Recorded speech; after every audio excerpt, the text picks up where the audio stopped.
Good evening, ladies and gentlemen. Welcome to this Thursday's edition of your favorite English bulletin, The News. We are broadcasting live from TVT Studios here in Lomé. Here are the headlines. As border bless and English cements its place as the language of opportunity, Togo is taking bold steps to prepare its younger citizens for a global future, starting right from the primary classrooms. In this edition, we explore the government's strategy behind this educational shift and what it means for the country's future. Togolaise television is 52 years today, a milestone that echoes far beyond the screen. More than just a national broadcaster, it remains a symbol of identity in Togo's audiovisual journey. We bring you more in today's edition on how TVT has shaped generations through rhythms, values, and captivating stories. Stay with us, details coming up shortly.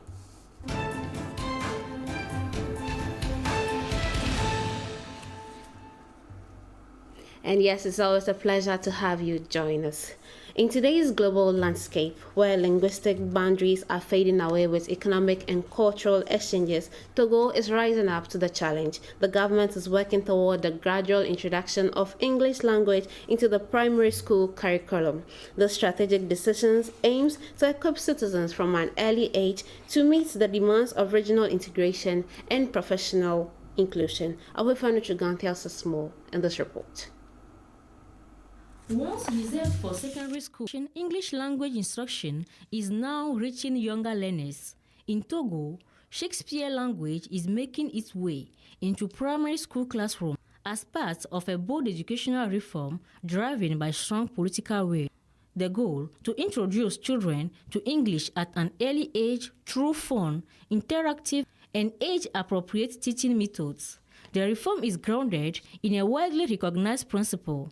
The earlier a language is learned, the more effective the learning process.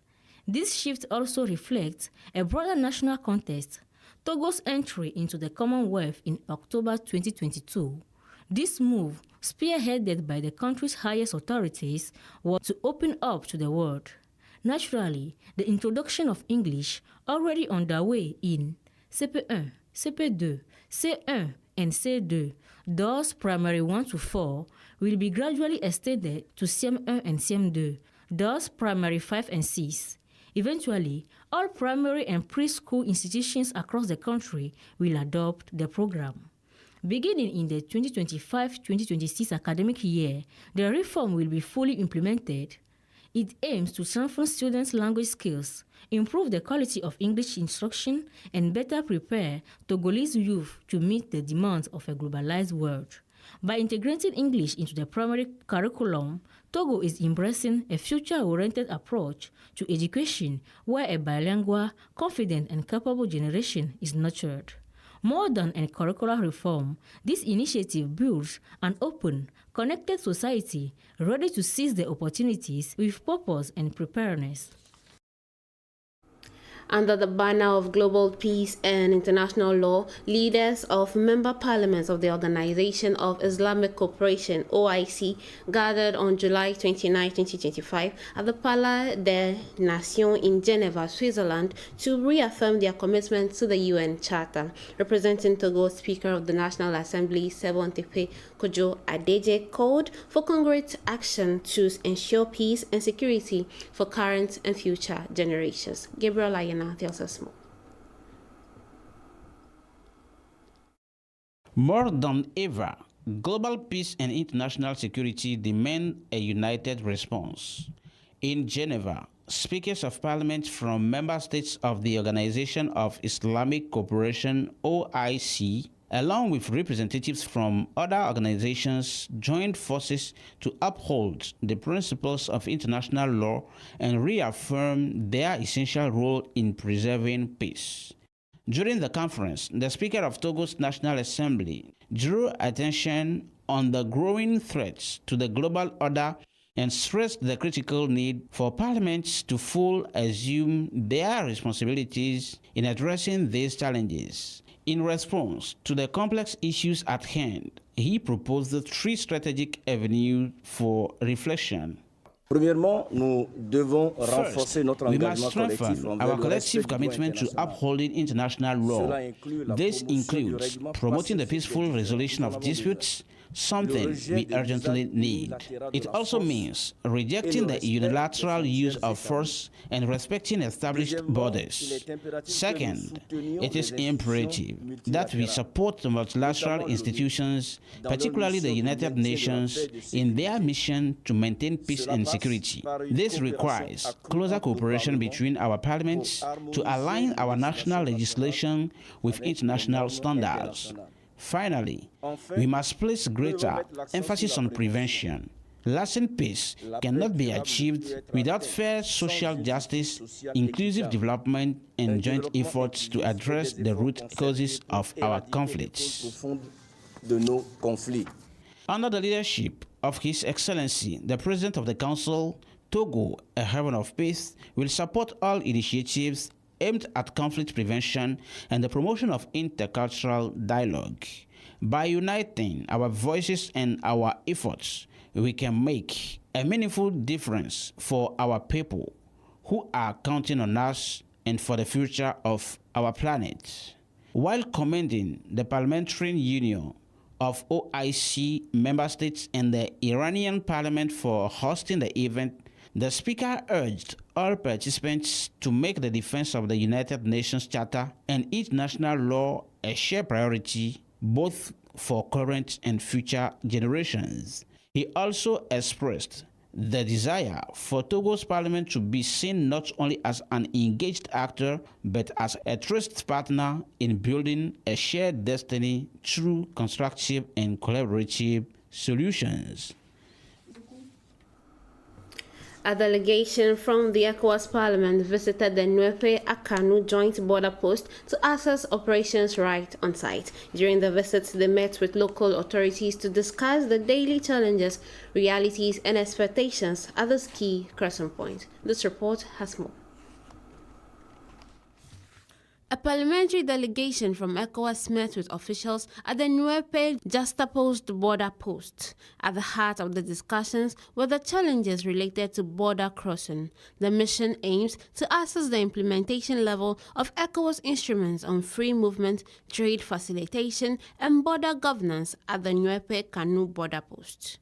We come to assess the applicability and compliance level of various member states.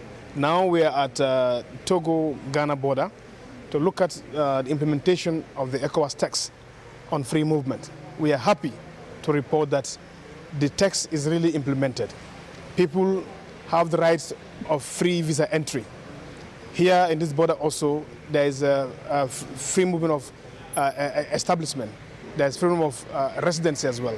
So we are happy to report that the three components that compose of the free movement are highly respected and observed in this border post here. Togo operates different custom laws with Ghana, but however there is a smooth working environment condition that exists between the two countries.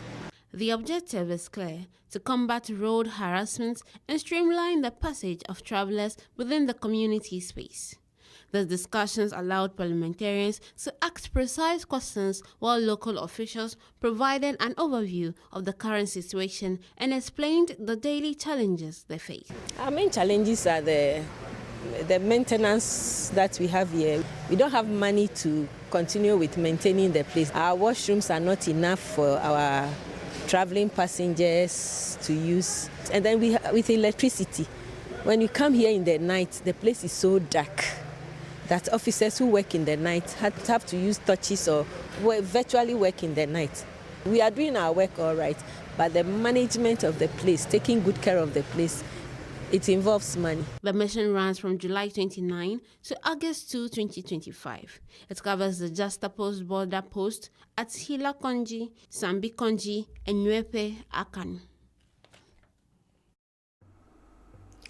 And to ensure a peaceful transhumance in Togo, the government is stepping up its efforts. This Wednesday, the Minister of State, General Damehame Yak, officially launched a national transhumance call sector in Lomé. Accessible via the toll-free number 8424, the center seeks to prevent conflicts between farmers and herders during livestock migration. There's more in this report. Vous aviez encore un autre souci à part le dévastement du champ de riz. In a bold step toward promoting peaceful cohabitation between farmers and herders, the Togolese government has inaugurated a national transhumance call center in Lomé.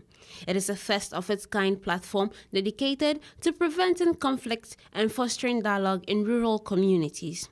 Available around the clock and accessible from all mobile networks in Togo via the toll-free number 8424, this new service provides farmers and herders a direct line to report incidents, ask questions, and receive real-time information on transhumance routes, grazing zones, and regulations.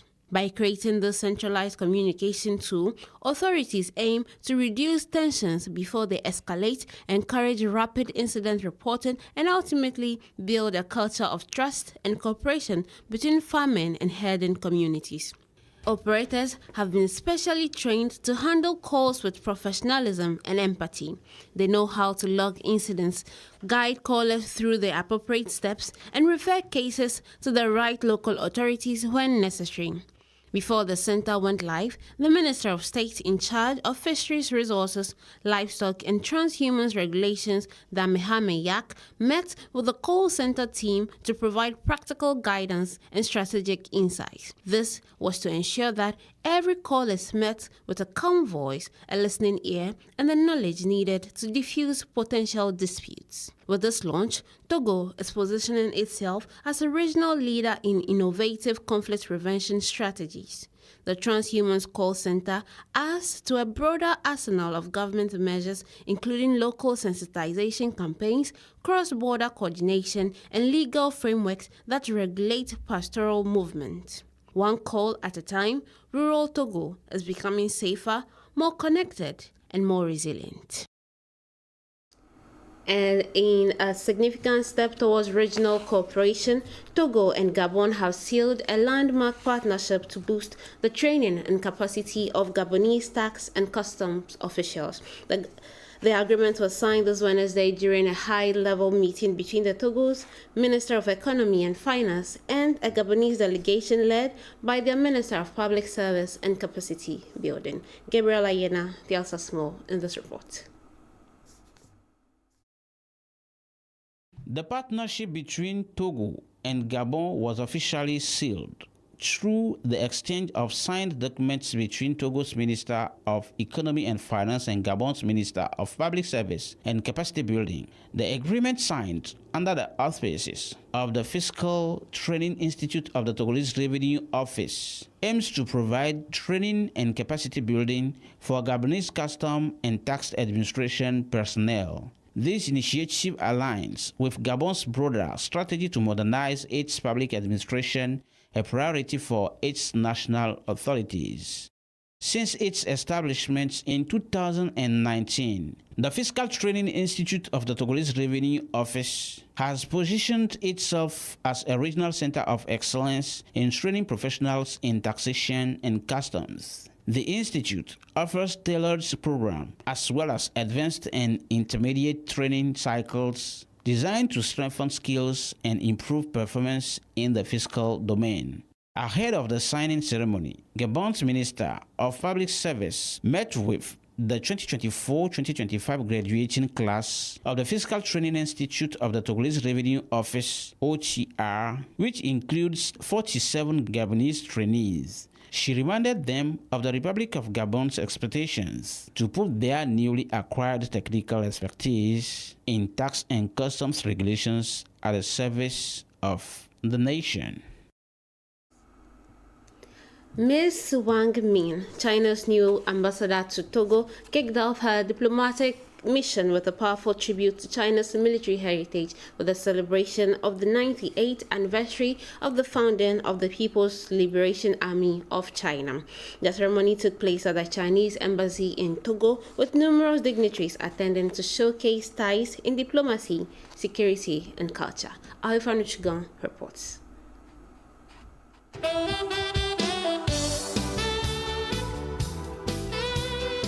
52 years. That's the age of national Togolese television, a channel that, over the decades, have etched unforgettable memories into the hearts of viewers with legendary programs like Télé Loisirs, Couleur de Vacances, Belle-Mère, and Carnet Rural. More than just nostalgia, it is a deep emotional connection to a time where television was the beating heart of every home. Tuning in was a sacred ritual, an eagerly awaited moment to uncover the suspense of the next episode.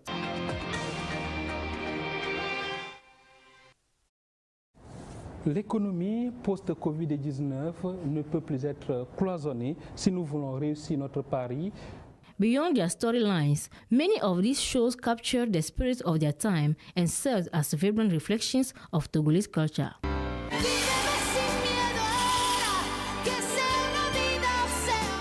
Today, even as modern platforms have reshaped the audiovisual landscape, it is impossible not to feel a touch of longing for the classic programs that once captivated viewers. On the occasion of the channel's 52nd anniversary, many hope this milestone serves as a reminder of those cherished moments and an invitation to keep creating new ones.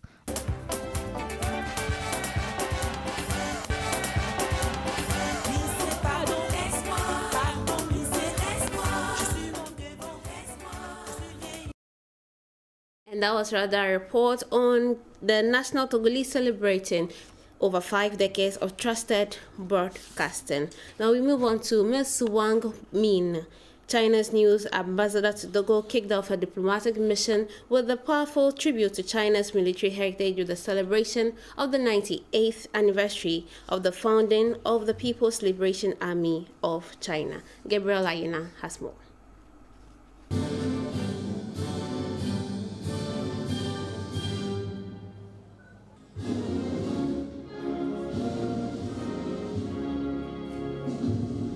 In Lomé, a distinguished gathering of guests gathered around China's new diplomatic representative to Togo to celebrate the 98th anniversary of the People's Liberation Army of China. The commemorative ceremony paid tribute to the Chinese armed forces, which since their founding on August 1st, 1927, have played a vital role in defending the sovereignty and territorial integrity of the People's Republic of China. Beyond military cooperation, Sino-Togolese relations continue to thrive in several key areas such as healthcare, infrastructure, energy, and education. In her remarks, the Chinese ambassador to Togo, Wang Min, reaffirmed her country's commitment to strengthening bilateral ties and fostering even more dynamic cooperation between the two nations. She also commended the efforts of the President of the Council for for his leadership in promoting peace and stability across the region. The evening was brought to life by artistic performances prepared by students from the Confucius Institute at the University of Lomé, a colorful showcase of Chinese culture that delighted the audience. And this year's long vacation is buzzing with young people diving into seasonal jobs to keep them busy and productive ahead of the new school year. This report takes us to Sokode in the central region of Togo to see the energy and ambition driving this young youth in action. Gabriel Ayina. Armed with sanitation tools, these young students from Chawujo 1 have made a purposeful choice to dedicate their holidays to public cleanliness. For several days now, they have been cleaning the surroundings of the town hall as part of a community-driven, useful vacation initiative. Ce travail permet d'être occupé durant ces vacances. This work keeps us busy during the holidays. It helps us earn a bit of money to prepare for the new school year, to have pocket money for recess, and to ease the burden on our parents, who already do so much for us. Ils font beaucoup pour nous. A few blocks away, Hervé has also found a way to make his vacation meaningful. Hired at a local restaurant, he now splits his time between the kitchen and serving tables. It is his first professional experience, one that allows him to earn a small income and, more importantly, to help his family cope with back-to-school expenses. Beyond the economic aspect, these stories reflect the image of a conscious, engaged and proactive Togolese youth, determined to make their holidays a stepping stone toward independence. Most of them hope to return to school more mature, more responsible, and better prepared for the year ahead. Like these students, many others can be seen working in markets, shops, or on street corners, selling goods, running small errands, or doing odd jobs. These activities not only provide them with occasional income, but also offer valuable life experience and a healthy change of environment. That brings us to the end of today's edition. Thanks to my cherished team and to you, wonderful viewers, for watching. Stay tuned to our channel for more updates. Have a wonderful evening. See you next time. Goodbye.